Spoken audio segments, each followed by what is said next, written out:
बोलिए ज्येष्ठ शुक्ला निर्जला एकादशी माता की जय।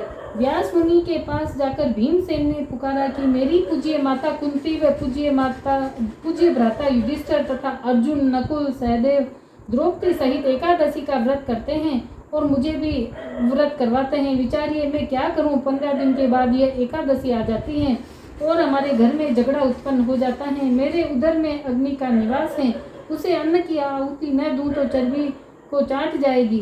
शरीर की रक्षा करना मनुष्य का प्रथम धर्म है, अतः आप ऐसा उपाय बतलाइए जिसमें सांप भी मर जाए और लाठी भी न टूटे। अर्थात ऐसा कोई व्रत बताइए जो वर्ष में एक दिन करना पड़े और मन में व्याधियों का नाश करने वाला हो।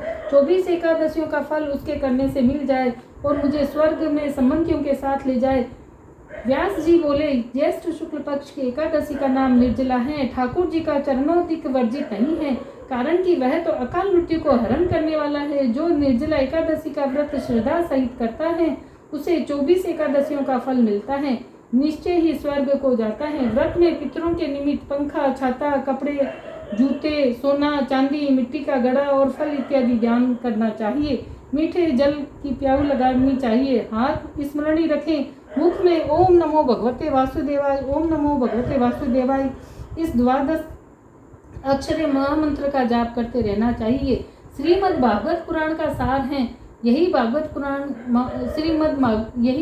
श्रीमद् भागवत महापुराण का सार है। आप यदि फलाहारी हो तो ध्रुव के प्रथम मास की तपस्या के समान फल होगा।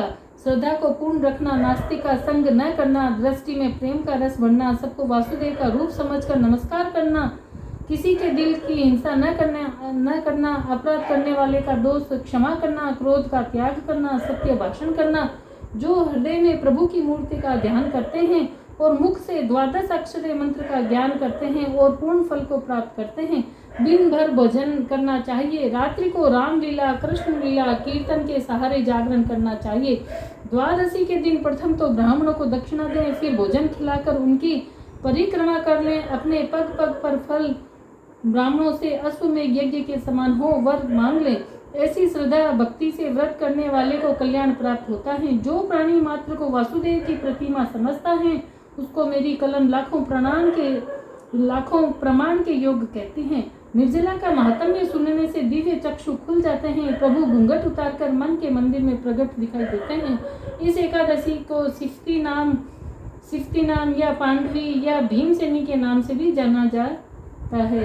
फलाहार इस दिन कैरी का सेगार लेना चाहिए। बोलिए श्री कृष्णचंद्र भगवान की जय। एकादशी माता की जय।